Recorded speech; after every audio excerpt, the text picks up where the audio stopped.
ole hei vang chia kot chua ro pui lo tumin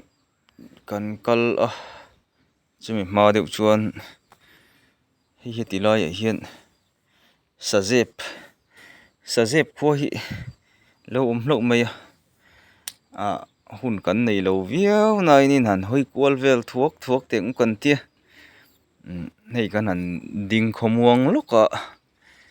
hei sazep ti hrim hi ka te train ming hi ka rate tlat maya kho ming hi hei kan han thleng chho thei heng mun te hi dam chungin ka kal angem kal lawangem ti ka in ngai tu ani amaro chu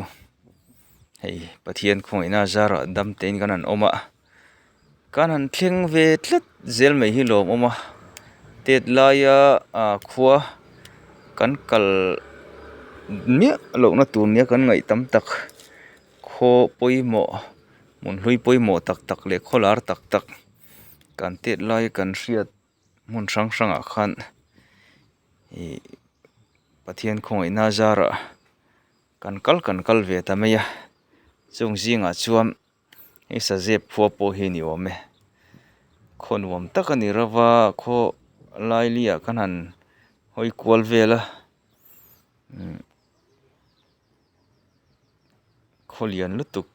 chuni chuan lang lawa in engza nge oma chung ko member engza nge mi hring cheng te ti vel po kha I kan an hre man lem lo ani a hei kan tlan thuak a maro chu a kho chung om dan vel hi in le lo han om dan vel hi chuan lung chu ti leng ang mai hei concrete building chhawng chhawng kir ei woi kha om lem lova assam type chung rong sen uk lampang to nen kholai thing khon lo om te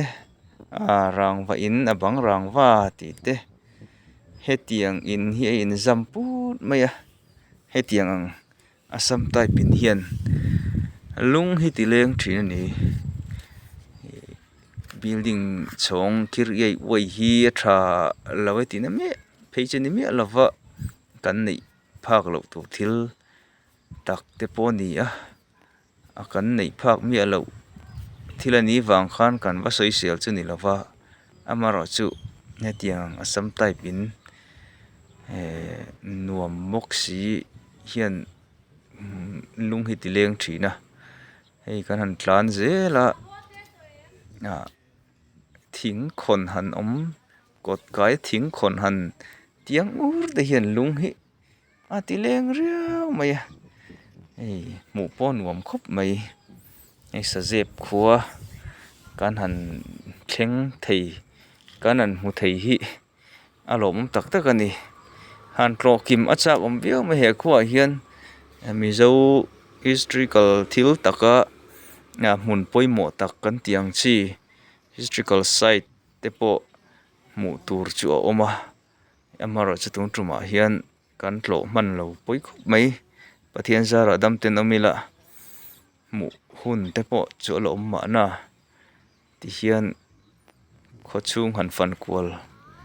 vel chian han fan kwal chip chiar deuh na amo chiang deuh zawk han fan te po chak hum rualin khati deuh zong kha ani maya kina pathian zara kal le thei ni te chuan a kho chunga hmun poimo rang om te po kan lakal tura ingai tiang po ni se nuam khop mai he khuwa hi